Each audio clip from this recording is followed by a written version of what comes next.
Salam, dengan saya Bung Johan dari Pusat Kajian Apologetika Kristen Indonesia, mencerahkan dan menerangi. Adapun judul bahasan kita kali ini adalah Tak ada bukti Dewa Matahari pernah lahir, jauhilah cerita tahayul. Bapak Ibu, saudara-saudari yang Tuhan kasihi, jauh-jauh hari Rasul Paulus telah memperingatkan kepada umat percaya tentang bahaya dongeng yang dapat merusak iman.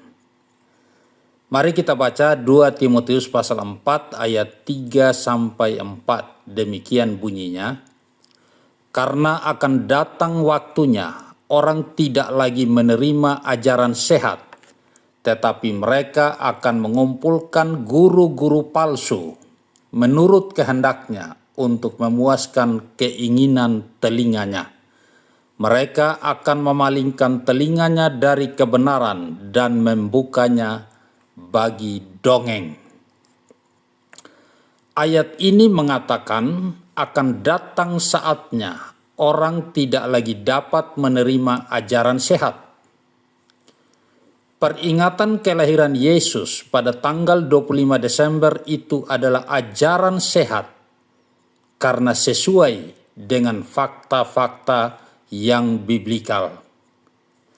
Akan tetapi, ayat di atas mengatakan datang waktunya orang tidak lagi dapat menerima ajaran sehat dan mereka akan memalingkan telinganya dari kebenaran dan membukanya bagi dongeng. Saudara-saudara yang Tuhan kasihi, kelahiran Dewa Matahari pada tanggal 25 Desember itu jelas-jelas adalah dongeng. Ya, jelas-jelas adalah dongeng. Untuk apa mempercayai hal tersebut? Toh itu mitos. Sebenarnya kita tidak perlu terganggu dengan hal tersebut. Coba saudara-saudara perhatikan, dari tahun ke tahun, setiap kali mendekati bulan Desember pasti ramai orang-orang yang menuding Natal 25 Desember sebagai perayaan hari lahirnya Dewa Matahari. Tanpa disadari itu merupakan suatu pengakuan bahwa Dewa Matahari pernah dilahirkan.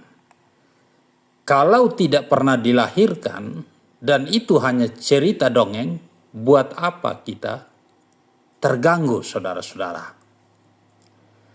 Kita sudah berkali-kali melakukan pembuktian sejarah bahwa isu Natal adalah perayaan pagan atau hari lahirnya Dewa Matahari baru muncul belakangan pada tahun 274 Masehi.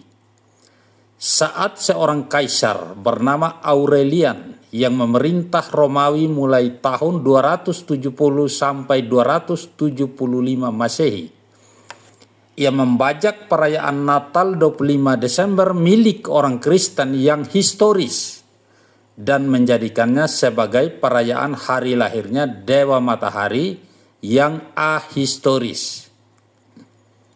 Karena dia adalah pemuja Sol Invictus sebagai simbol kemenangan, kekuatan, dan pembaruan.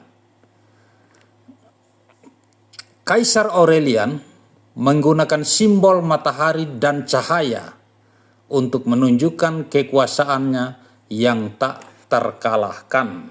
Tetapi saudara-saudaraku, sekali lagi, itu hanyalah cerita mitos. Sementara Natal tanggal 25 Desember sebagai hari kelahiran Yesus Kristus telah dirayakan oleh umat Kristiani jauh-jauh hari sebelumnya. Jadi, bukan kekristenan yang mengikuti perayaan dongeng hari lahir Dewa Matahari, melainkan justru penganut paganlah yang membajak perayaan hari lahir Yesus Kristus. Sementara saudara-saudaraku, tak ada bukti faktual bahwa Dewa Matahari pernah dilahirkan. Kalau Dewa Matahari pernah dilahirkan, buktinya apa? Siapa ibunya? Lahir di mana? Lalu dia meninggal tahun berapa? Semua itu kan tidak ada, saudara-saudaraku. Itu hanyalah cerita dongeng karangan Kaisar Pagan. Anehnya, orang-orang Kristen bisa begitu terpengaruh dan ketakutan terhadap cerita dongeng tersebut. Mengapa hal itu terjadi? Karena mereka membuka telinganya bagi dongeng dan memilih serta memberi diri untuk percaya kepada cerita dongeng, ya, ketimbang percaya kepada kebenaran. Sampai-sampai berani berpaling dari kebenaran hanya karena cerita karangan Kaisar Pagan. 1 Timotius pasal 4 ayat 7 berkata, "Tetapi jauhilah tahayul dan dongeng nenek-nenek tua. Latihlah dirimu beribadah."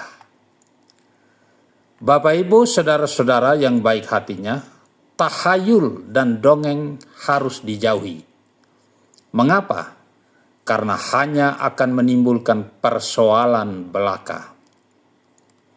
Sekarang ini banyak dongeng-dongeng Yahudi ciptaan Farisi Mesianik yang tidak masuk akal. Ya, yang tidak masuk akal, dan itu sangat berpotensi merusak iman Kristiani.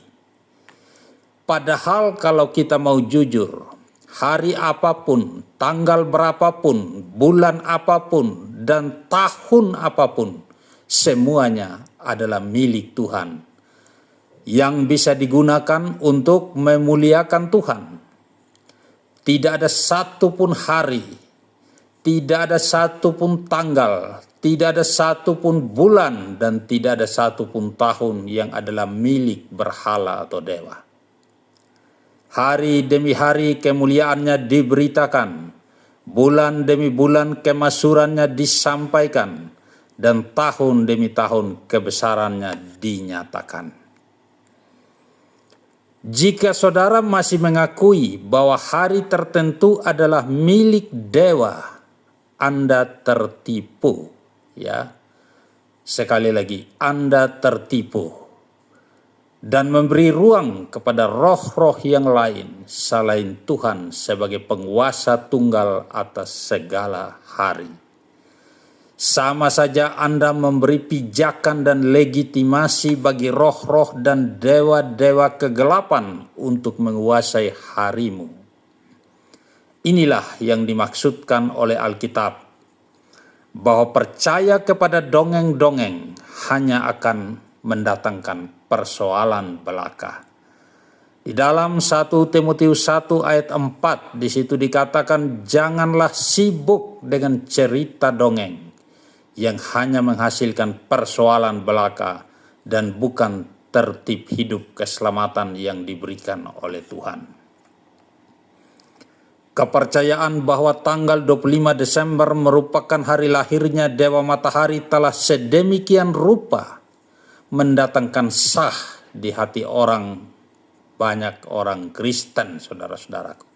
Ya, sedemikian rupa mendatangkan sah di hati banyak orang Kristen, menghilangkan damai sejahtera dan merusak imannya sendiri. Memang Natal sudah lewat, saudara-saudaraku, tetapi ilmu dan pembelajaran akan selalu relevan untuk diperhatikan. Ya, Bapak Ibu, saudara-saudara yang Tuhan kasihi, cukup sekian. Untuk mendukung pelayanan ini silakan saudara-saudara subscribe, like, dan share supaya lebih banyak orang yang mengetahui kebenaran dan supaya tidak mudah dipengaruhi atau diombang-ambingkan oleh cerita-cerita dongeng murahan. Dan saya mengucapkan banyak terima kasih. Tuhan memberkati kita semua. Amin.